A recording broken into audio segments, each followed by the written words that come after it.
Meilleure nouvelle de la santé de François Châtelet, qu'on débranche maintenant de son appareil un petit peu, de son appareil à respirer, donc les nouvelles sont meilleures.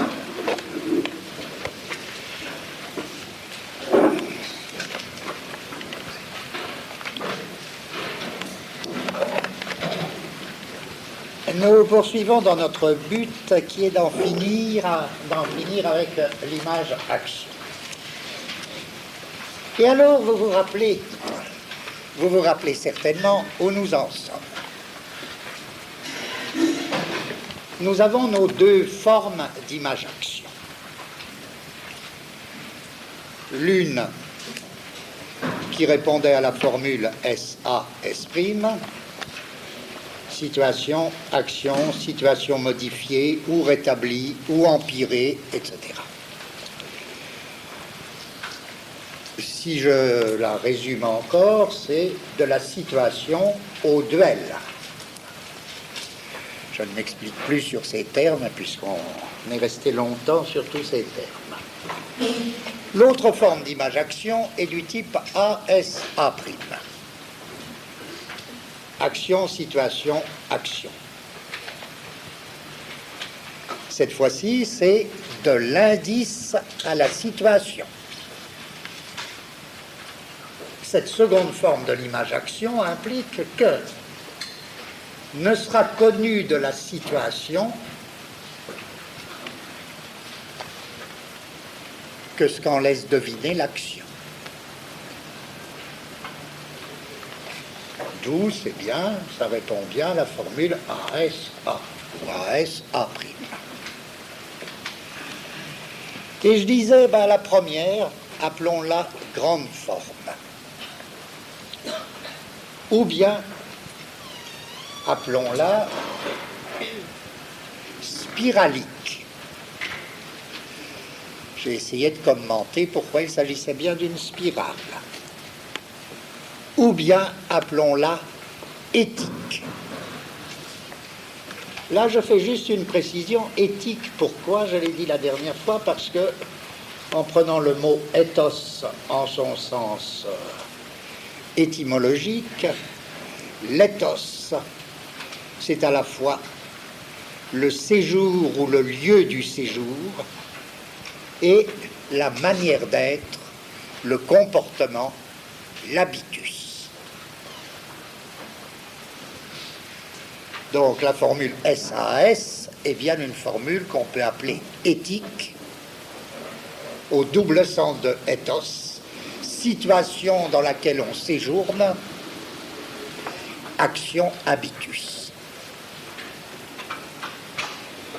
Mais j'insiste déjà sur ceci, c'est que, puisque j'emploie là le mot éthique, il faut que j'en ai vraiment besoin, alors qu'un autre mot paraîtrait plus commode. Cet autre mot qui paraîtrait plus commode et qui est souvent employé à propos du cinéma, c'est épique. Et par exemple, on nous dit souvent que l'évolution du western a été de l'épique au tragique ou au romanesque. Bon. Si donc je préfère un autre mot que épique, c'est peut-être que pour des raisons que nous n'avons pas vues encore, épique n'est pas pour nous un concept suffisant ou satisfaisant. Donc je dirais que pour le moment que la formule SAS désigne la grande forme de l'image-action, ou la forme spiralique, ou la forme éthique. Et on a vu en effet que cette forme finalement culminait avec ce qu'on peut appeler l'ethos américain, le film américain par excellence. La formule ASA', je peux dire donc qu'elle est la petite forme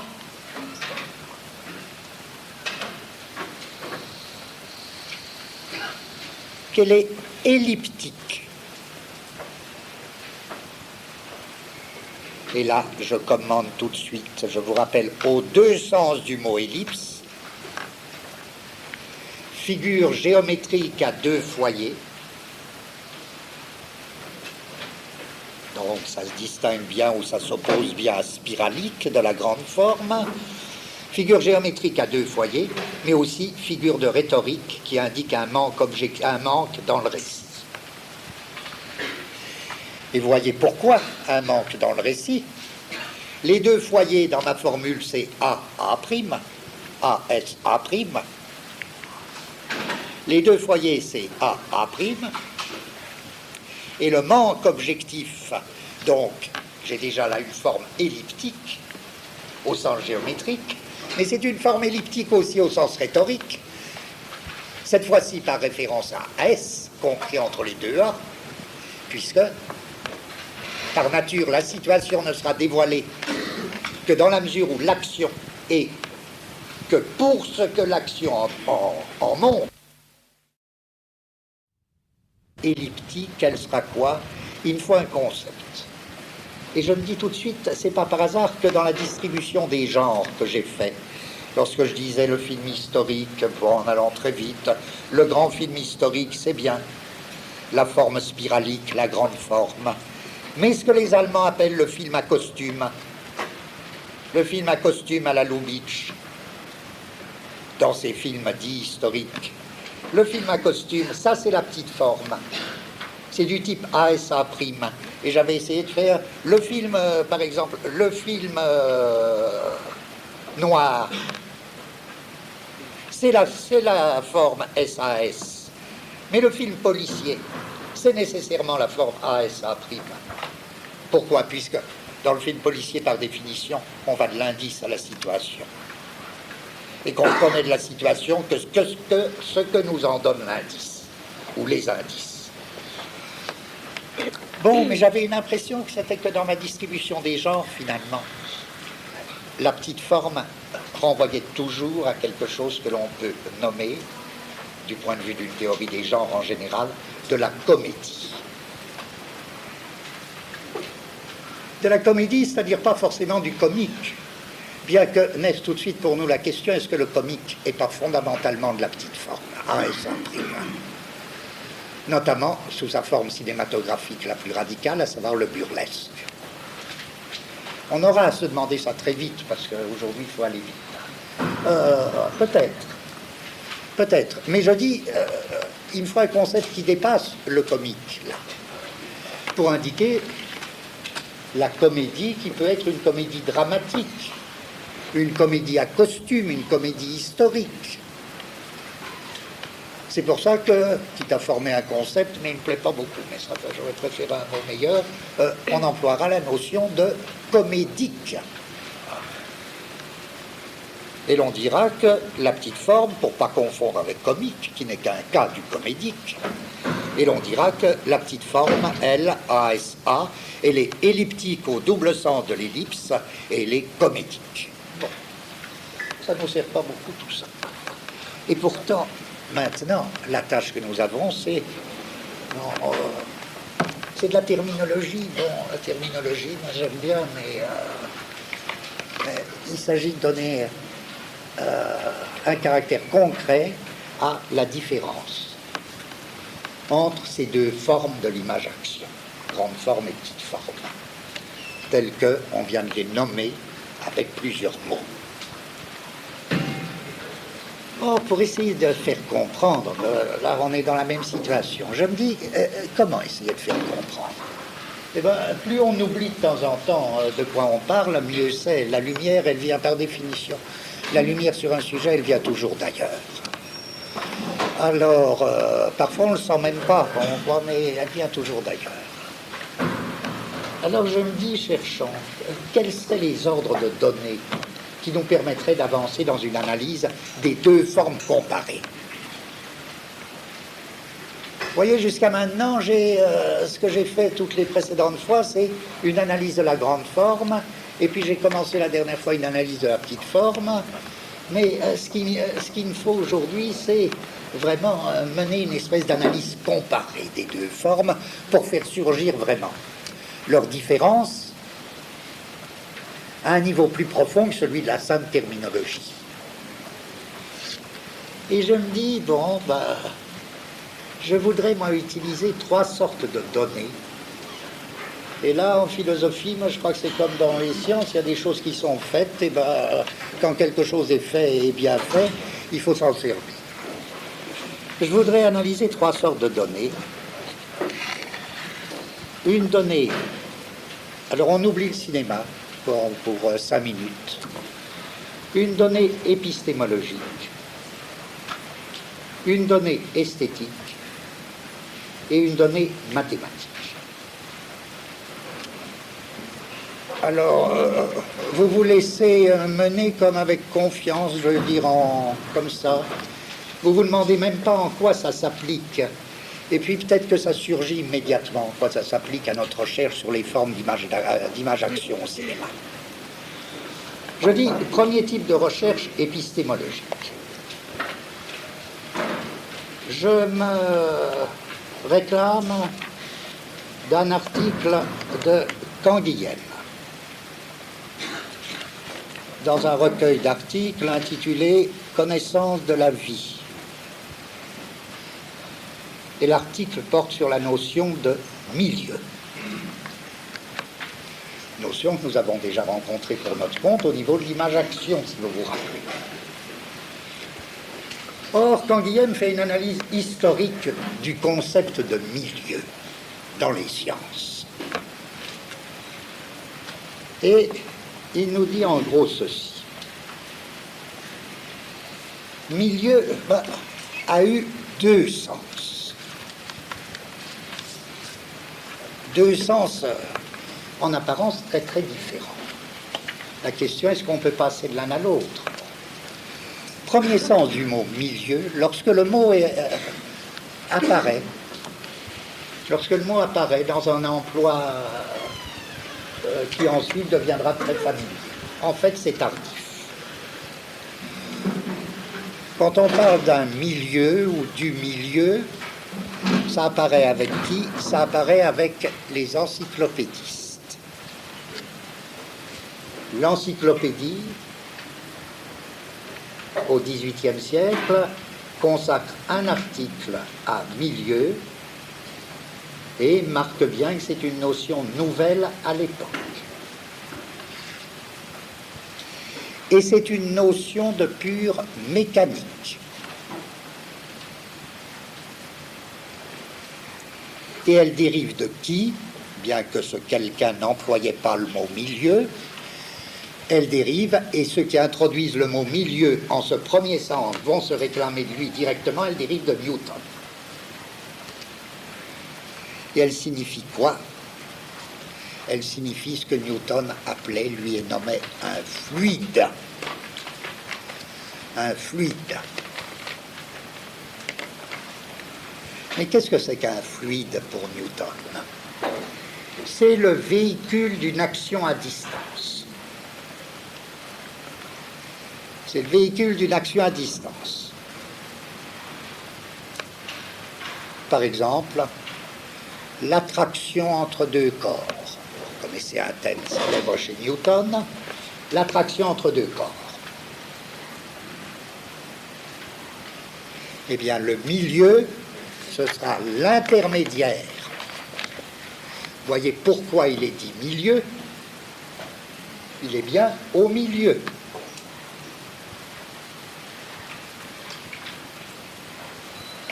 Il est intermédiaire entre 2 corps, entre 2 foyers.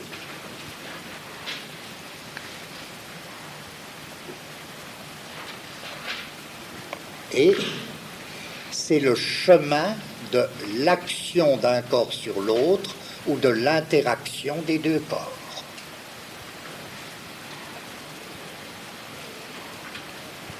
Là où il n'y a pas action à distance, il n'y a pas de milieu. Dès lors, est-ce que c'est tellement étonnant qu'il faille attendre le XVIIIe siècle et Newton? Non, c'est pas étonnant, on comprend tout pour que la notion, ou pour qu'un début de notion de milieu se forme. Prenez Descartes. Si vous considérez le cartésianisme, il n'y a d'action que de contact. Dans une physique où l'action est de contact, il n'y a pas de place pour le concept de milieu. Le concept de milieu émerge à partir du moment où deux corps exercent l'un par rapport à l'autre une action à distance, de telle manière que le milieu désignera le véhicule de l'action à distance. Par exemple, la Terre. Ce sera un fluide. Un fluide dans lequel les deux corps sont plongés et sans lequel ils ne pourraient pas exercer l'un sur l'autre une action à distance. Comprenez, ce que je dis là, ça va nous importer beaucoup. Là, je n'ai pas à forcer les textes pour dire que vous vous trouvez déjà en plein dans une forme elliptique. Le milieu est précisément la ligne qui unit les deux foyers.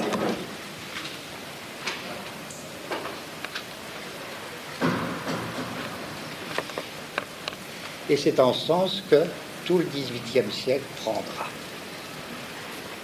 le mot milieu. Bien plus, l'action de contact, par une révolution très importante du point de vue mécanique, l'action de contact, comprenez, va être saisie comme un cas particulier de l'action à distance. En effet, deux corps en contact seront considérés comme deux corps, tels qu'entre deux, il y a une distance infiniment petite. C'est-à-dire l'action de contact sera elle-même. Une fois que Newton pose la théorie des actions à distance, l'action de contact peut être traitée comme un cas particulier de l'action à distance. Sous quelle forme? Sous la forme d'une différentielle ou d'un rapport différentiel. Rapport différentiel des deux corps en contact. En d'autres termes, entre deux corps en contact, il y a une distance. Donc il y a un milieu. Simplement, c'est une distance infiniment petite. Bon.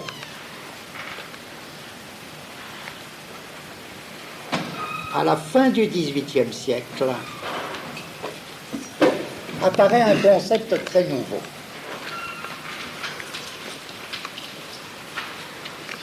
Il est d'abord désigné par le biologiste, ou plutôt par le naturaliste Lamarck. Il est désigné sous les termes suivants: les circonstances ambiantes ou les circonstances influentes.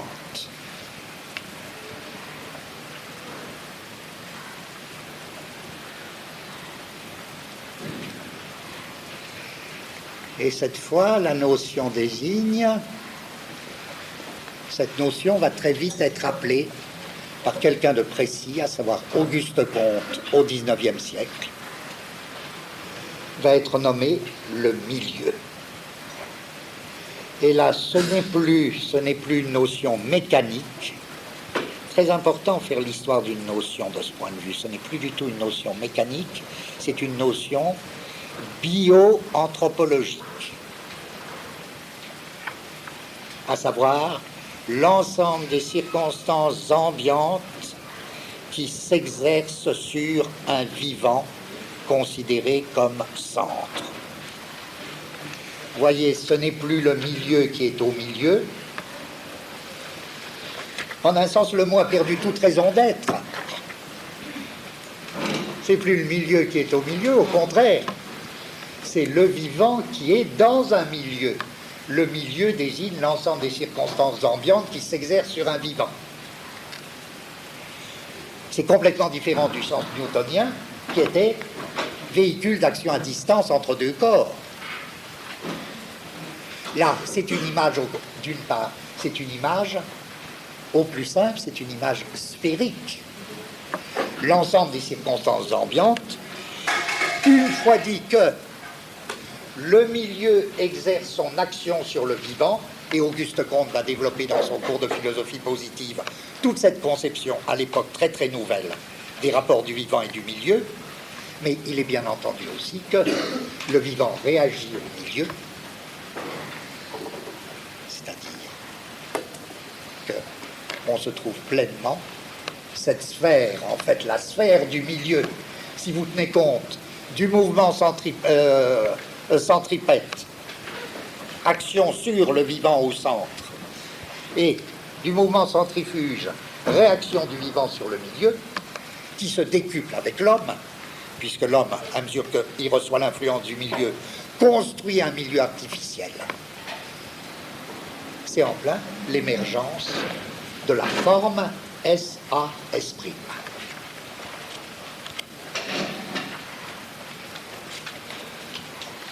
Vous me suivez? Alors que la première forme, je dirais, en fait, c'est une forme absolument spiralique. Il y a une spirale du milieu. Dans la mesure où, à la fois, il agit sur le vivant et le vivant réagit sur lui. Je dirais donc que le milieu au sens anthropobiologique, ou plutôt bio-anthropologique, dessine exactement ce qu'on appelait la grande forme de l'image-action. Tandis que le milieu mécanique, au sens newtonien, naturellement elliptique, empruntant la forme d'une ellipse, valant pour les corps distants, non moins que pour les corps en contact, ça j'insiste là-dessus parce que j'en aurai beaucoup besoin tout à l'heure, eh bien, c'est la forme ASA', où A et A' désignent les deux corps distants cette fois-ci, et S, le milieu, le véhicule de l'action d'un corps à l'autre.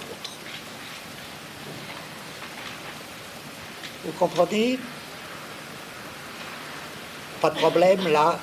Ça, je dis, bon, on le met de côté, c'est un premier acquis pour notre analyse. Deuxième acquis. À première vue, ça n'a strictement rien à voir. Et en effet, il faut maintenir, surtout, il ne faut pas faire de mélange. Mais je dis deuxième acquis complètement différent. Un acquis, cette fois-ci, esthétique. Et après tout, il est bien connu de ceux qui ont lu un peu de Eisenstein, que Eisenstein aimait beaucoup faire des comparaisons entre le cinéma et la peinture chinoise. Et il consacre des pages très intéressantes. Pourquoi est-ce qu'il aimait tellement ça? Parce que la peinture chinoise se présentait sous forme de peinture rouleau, et que dans la peinture rouleau, où le rouleau se déplie, il voyait la première forme du déroulement, d'une espèce de déroulement pré-cinématographique. Mais pour mon compte, c'est d'un tout autre point de vue que je voudrais faire un rapprochement aussi avec la peinture chinoise. Car, et à cet égard, beaucoup de spécialistes de la peinture chinoise ont écrit de très belles choses. Et là, j'emprunte certaines pages à Maldinet. Et Maldinet invoque un traité de peinture du VIe siècle, de Si-O. Je ne sais pas comment ça se dit. S-I-E, plus loin, H-O. Et ce traité, qui deviendra classique, ce traité de la peinture chinoise au VIe siècle, lance deux principes de la peinture. Et le premier, c'est le peintre doit refléter, doit exprimer le souffle vital. Et qu'est-ce que c'est le souffle vital? Le souffle vital, c'est ce qui unit toute chose. C'est ce que les Grecs appelleront la sympathie universelle. C'est ce qui unit toute chose du dedans. C'est la respiration.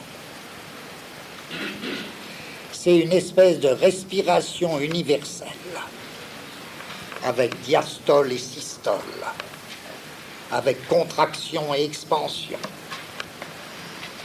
qui se resserre sur toute chose et élargit toute chose, et dans lesquelles toute chose baigne.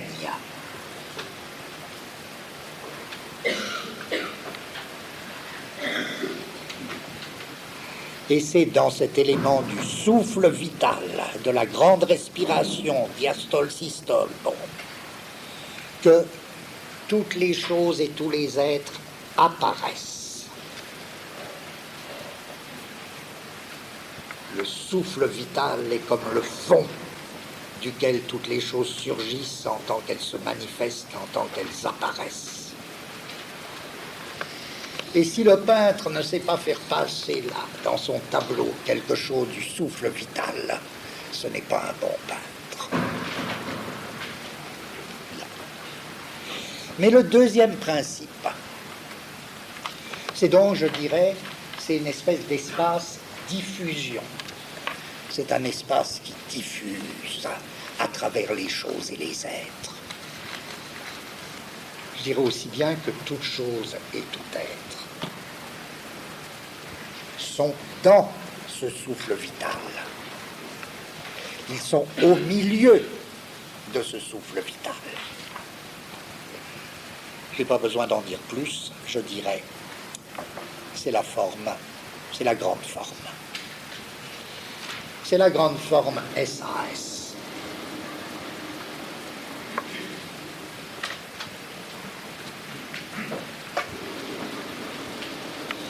Souffle en contraction, tous les vivants contractés, souffle en expansion. Il faut que ça respire. Respiration cosmique. Formidable. Bon. Mais ça ne suffit pas. Et le deuxième principe du traité de peinture, c'est le peintre ne doit pas seulement recueillir et exprimer le souffle vital dans son mouvement spiralique. Il doit rechercher l'ossature. Il doit rechercher l'ossature. Et l'ossature, qu'est-ce que c'est cette fois? C'est l'articulation. C'est là, ou plutôt une ligne d'univers, une fibre d'univers qui relie deux êtres séparés ou plusieurs êtres séparés.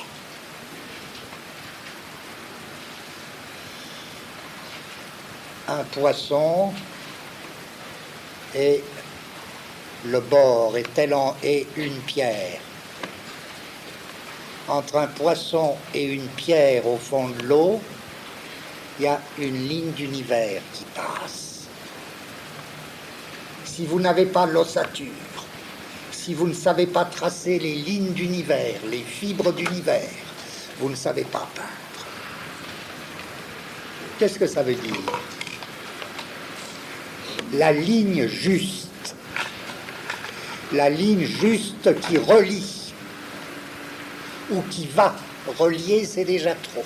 Relier, ça appartient peut-être au souffle vital. Mais enfin, employons provisoirement le mot, qui va du poisson à la pierre. Le brochet, par exemple, pour attaquer, se cache dans les herbes.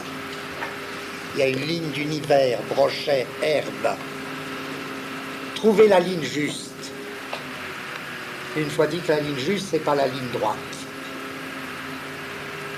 Et pourtant, c'est la ligne la plus pure. La ligne droite, c'est pas la ligne pure, c'est une ligne abstraite. La ligne d'univers, elle est jamais droite, mais elle est toujours pure. Donc cette fois-ci, l'ossature, c'est pas du tout un squelette. C'est non moins vivant que le souffle vital, c'est la ligne d'univers qui réunit les êtres séparés. Si bien que ce qui compte de ce point de vue-là, du point de vue de l'ossature, du point de vue du second principe de la peinture, ce n'est plus la réunion en un tout, c'est quoi? C'est presque le contraire. C'est la séparation en événements, tous, dont chacun est autonome et décisif. La ligne d'univers, c'est ce qui va d'un événement autonome et décisif à un autre événement autonome et décisif. Et la peinture doit tracer les lignes d'univers, c'est-à-dire doit aller d'événements décisifs autonomes à autre événement décisif autonome. Saisir le poisson comme événement décisif autonome, la pierre dans le fond de l'eau comme événement décisif autonome, l'herbe près du rivage comme événement décisif autonome, et tracer la ligne d'univers. Et je disais tout à l'heure dans le souffle vital, qui réunit toutes choses en un, eh bien, dans le souffle vital, qu'est-ce qui se passait? C'était le mode d'apparaître des choses. Mais lorsque le peintre chinois trace les lignes d'univers, et non plus le grand souffle vital, ce qui compte, et ça ne se contredit pas, c'est ces deux principes qui s'enchaînent. Ce qui compte, c'est beaucoup moins alors le mode d'apparaître des choses que quelque chose d'également important, de non moins important, mais qui ne peut apparaître que du second point de vue, à savoir le mode de disparaître. Et les choses ne se montrent que dans leur disparaître. Exactement comme la colline ne se montre que lorsque le soir tombe, ou lorsque la brume lui tombe dessus, ou que le brochet ne se montre que lorsqu'il se flanque dans les herbes et auquel il communique juste une espèce d'agitation de l'herbe qui n'est rien d'autre que la ligne d'univers qui unit l'herbe au brochet et le brochet à l'herbe. C'est donc dans leur disparaître que les choses vont se montrer, de ce second point de vue. Ce n'est plus un espace diffusion, comme l'espace du souffle vital, c'est un espace ou respiration, c'est un espace vecteur. L'ossature, c'est le vecteur. C'est la ligne d'univers.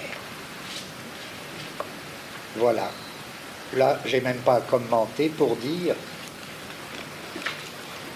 j'appelle SAS, grande forme, le premier principe du souffle vital, de la respiration cosmique, et j'appelle ASA', petite forme, la recherche de l'ossature ou de la ligne d'univers. A et A', cette fois-ci, désignent quoi?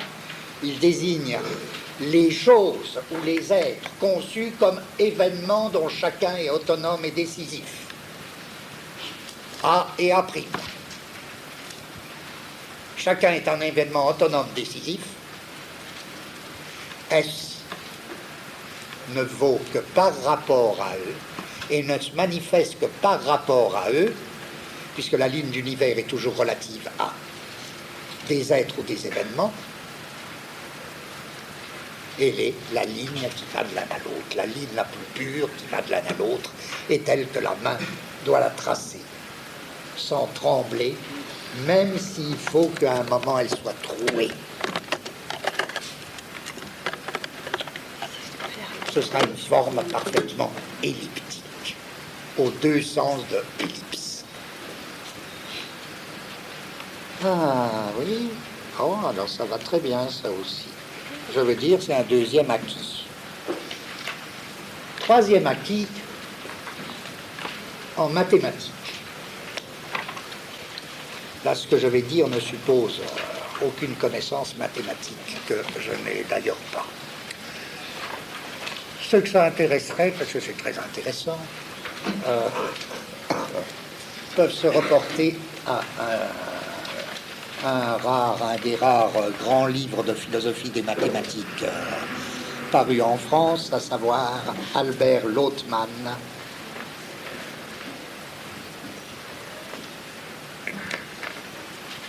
sur la notion d'existence en mathématiques, de structure et genèse, qui a paru chez Hermann à l'origine, mais qui mais qui a été réédité en 10-18. Lothman, est-ce qu'il y a un N ou deux N? Un N, je crois. Albert Lothman, L-A-U-T-M-A-N. Oui, je crois. Et il y a dans ce livre un chapitre que je trouve d'une très grande beauté, qui s'appelle « Le local et le global ».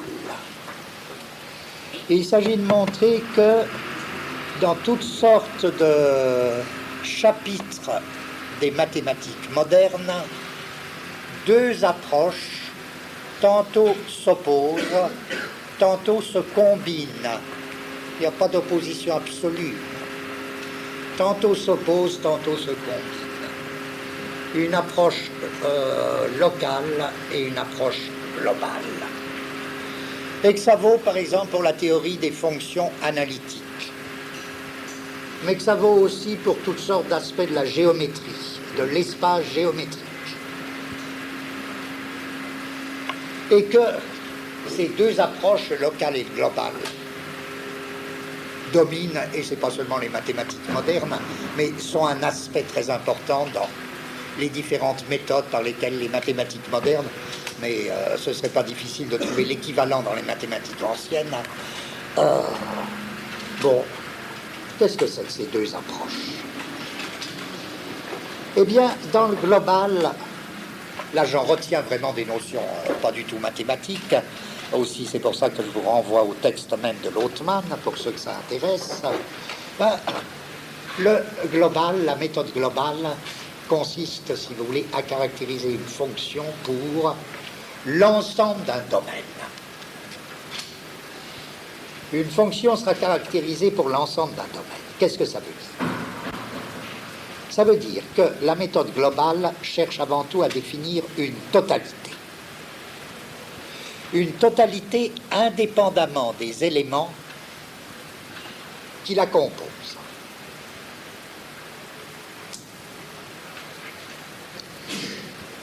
Elle s'attaque vraiment à une structure de l'ensemble. Et comment elle fait? Surtout au niveau d'une fonction analytique qui comporte des singularités, qui comporte des points singuliers. Eh bien, c'est une méthode qui va arriver à assigner une place et une fonction à tel et tel élément. Bon, mais à quelles conditions? Avant même de connaître la nature de ces éléments.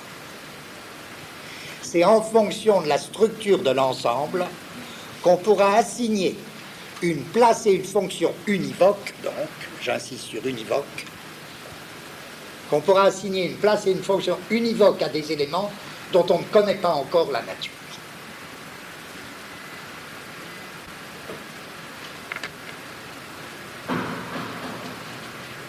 Si bien que la fonction sera, comme on dit, appropriée au domaine tout entier.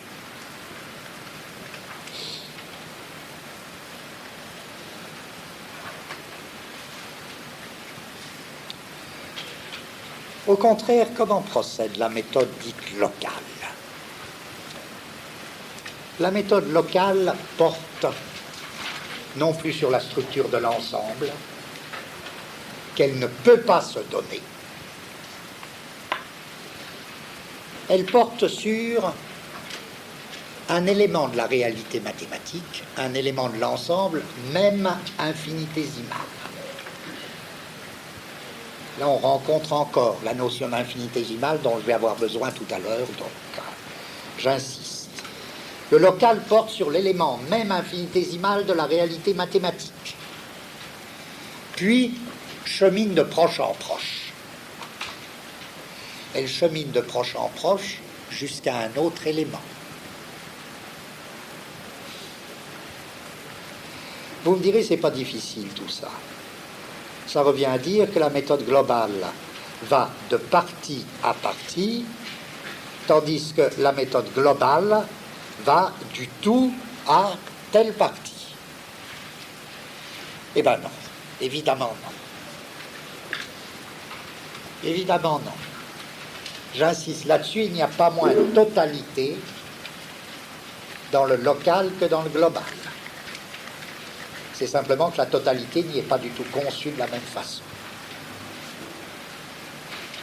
Je veux dire, on chemine de proche en proche pour atteindre à partir de l'élément infinitésimal un autre élément. Bien. Mais entre les deux éléments, il va y avoir un système de relations à la lettre polyvoque, polyvalente.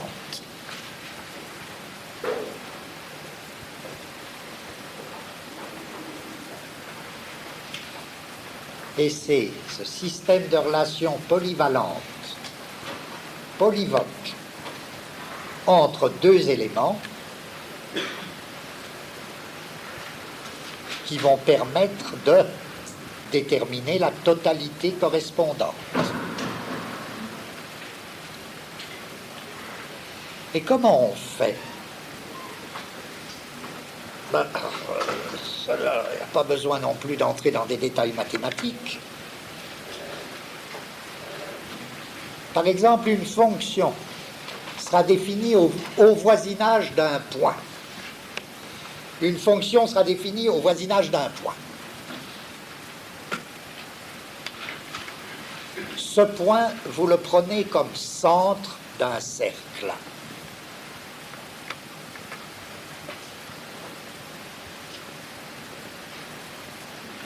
Et à l'intérieur de ce cercle, vous prenez un nouveau point correspondant à la fonction. À l'intérieur, sinon ça ne marcherait pas la méthode locale.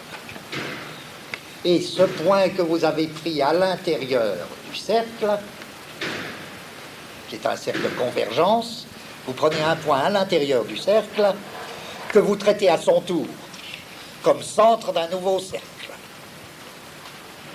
Vous obtenez ainsi des suites de séries convergentes qui reviennent à dire quoi?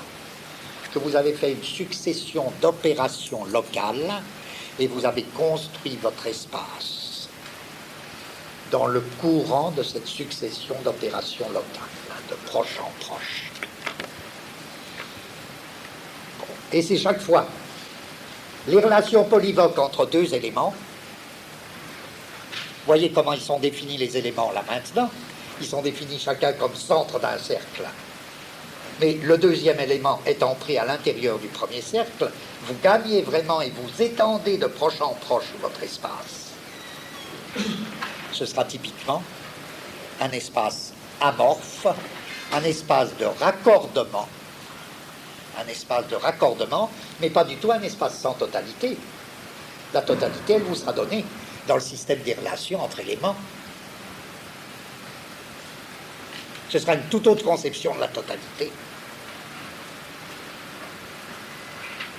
Et là, à mesure que vous prenez vos cercles, et chaque fois un point à l'intérieur du cercle précédent qui va devenir centre d'un nouveau cercle, en fait, vous écrasez vos cercles, vous aboutissez à une forme proprement elliptique. Cette méthode, notamment de la construction de l'espace de proche en proche, c'est une méthode célèbre chez un grand mathématicien qui s'appelle Riemann. Et un espace riemannien en sens se présente précisément comme un espace de raccordement, c'est-à-dire un espace de juxtaposition de morceaux amorphes, dont, je n'ai pas besoin de forcer là pour dire, dont chacun est traité comme un événement autonome décisif. Je dirais que la méthode globale, c'est le SAS en mathématiques, et la méthode locale, c'est le ASA.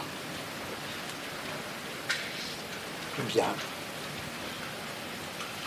Donc maintenant, je peux tout réunir, que nous importe esthétique, mathématiques, etc., puisqu'on n'en est plus là. On peut pleinement revenir au cinéma, c'est-à-dire, bon, il s'agit bien de deux formes. Je dis juste qu'il s'agit bien de deux formes de l'image-action. Que cette action consiste à construire un espace mathématique, à faire un tableau chinois.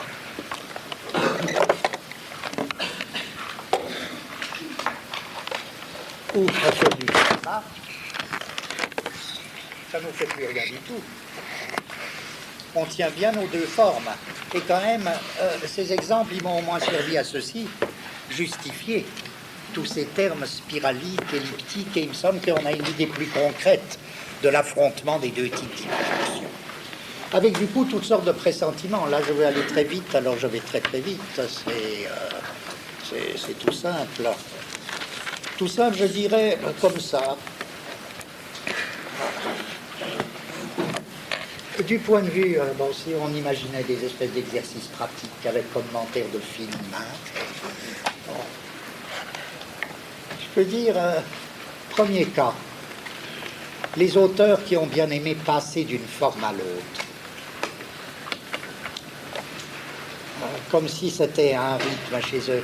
Un film grande forme, un film petite forme. Il y a beaucoup de grands auteurs dont on ne peut même pas dire ils préfèrent l'une.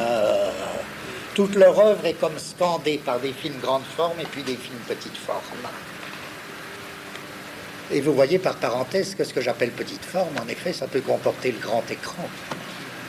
Ça va trop de soi. En principe, c'est moins cher que la grande forme, je l'ai dit souvent. Mais ça peut être aussi cher, si vous y tenez. Bon. Je dis, ces auteurs, moi je pense à deux cas. Hawks, il aime bien, c'est comme si ça les reposait. Il vous faut un film grande forme et puis un film petite forme. Bon, pour prendre un domaine voisin dans l'œuvre de Hawks, Scarface, typiquement un film grande forme, du type SAS. Et c'est un film de milieu au sens de film noir. Mais Le Grand Sommeil, typiquement film petite forme, avec des ellipses, alors, avec un rôle de l'ellipse. C'est un film exemplaire du point de vue des ellipses. Lang sera encore plus intéressant dans ses alternances. Quand j'essayais d'introduire la notion là, de grande forme, j'avais pris l'exemple qui avait été traité par Noël Birch déjà, Birch, je sais plus, aime le maudit. Et j'avais essayé de montrer en quoi c'était typiquement un film grande forme de type SAS, avec la situation, le montage parallèle ou le montage alterné des actions, le resserrement sur une double pince qui va définir le duel de M avec la police et le duel de M avec les mendiants, et S' avec la question est-ce que la situation est modifiée après l'arrestation de M, est-ce qu'elle n'est pas modifiée, en quel sens c'est S', en quel sens c'est pas S', etc. C'était typiquement un film grande forme.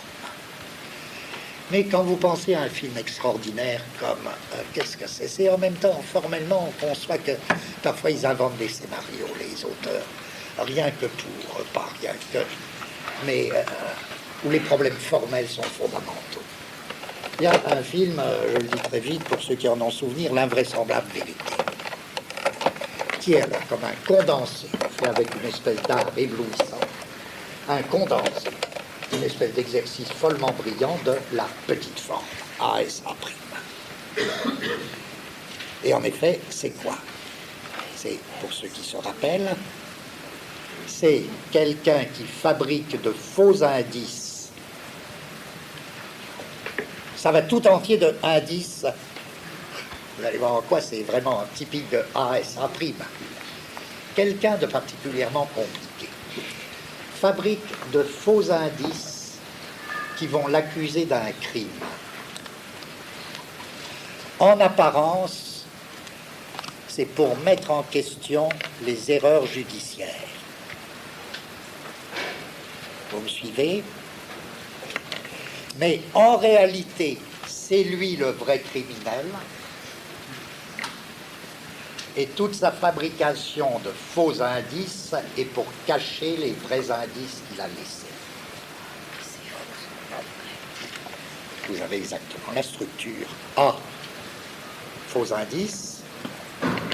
S, situation, à savoir ce que les indices ont suggéré de la situation. A', les vrais indices qui vont être découverts et qui vont donner une nouvelle situation. Ça, la structure de l'invraisemblable vérité est une espèce de chef-d'œuvre. À cet égard, c'est vraiment l'exemple même de la petite forme elliptique. Deuxième type d'exercice pratique.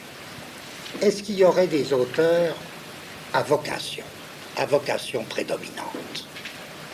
Des auteurs vraiment qui ne sont à l'aise que dans la grande forme et des auteurs qui ne sont à l'aise que dans la petite forme, une fois dit toujours que la petite forme est non moins grande que la grande. Je proposerai là deux couples en vous laissant le soin. Un couple soviétique et un couple japonais. Couple japonais, j'ai pas besoin de dire, c'est Kurosawa Mizoguchi. Ça me paraît évident que, mais là je ne vais pas développer, en plus, parce qu'on a trop à faire. L'espace Kurosawa est un espace de souffle. C'est l'espace respiration. Et Kurosawa, c'est fondamentalement la grande forme. Même dans des films d'indices, il a fait un grand film d'indices, dont je ne sais plus jamais le nom, j'arrive pas à me le rappeler là. Le guide, le très beau film sur le guide, je ne sais plus, enfin peu importe. Mais enfin, c'est la grande forme. C'est le souffle vital, c'est la respiration. Et même, il y a une espèce de signature Kurosawa, une signature calligraphique, qui dessine précisément l'équivalent d'une spirale chinoise, quoi. D'une spirale, non, d'une spirale japonaise. C'est le mouvement que vous retrouvez tout le temps chez Kurosawa, à savoir quelque chose descend de haut en bas, un trait de gauche à droite, quelque chose se passe de gauche à droite, et quelque chose se repasse par la même de droite à gauche.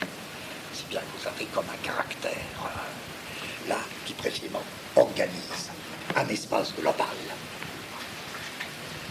Très curieux, cette descente de choses, ça commence par... Oui,